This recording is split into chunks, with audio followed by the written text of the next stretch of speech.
No niin Joakim, tervetuloa. Mitä sulla on esittää? No siis nämä paremminvointiyhteiskunnat, uudet Suomet, liikennemerkkikampanjat. No ihan helmikuuta. Sosiaalinen media, esitystalous Bob Helsinki. Ne on kuule jo tammikuuta.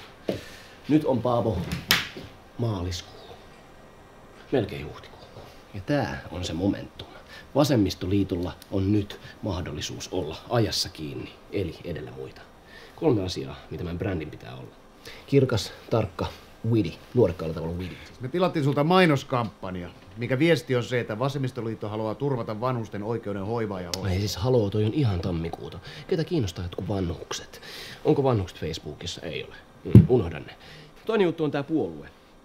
Okei, vieläkin on puolueita, mutta ulkoistaminen on se juttu. Kaikki ulkoistaa kaiken. Sun on mentävä vielä pidemmälle.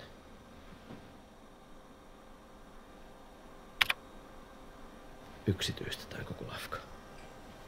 Vasemmisto Oy.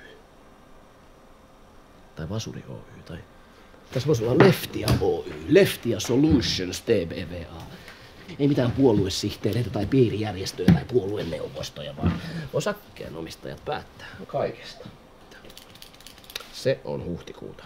Se on kuule Paavo. Toi ei ole meidän huhtikuuta. Paavo, jos sä haluat olla tämän firman toimari, niin mä toivoisin sulta jotenkin vähän enemmän innovatiivisuutta.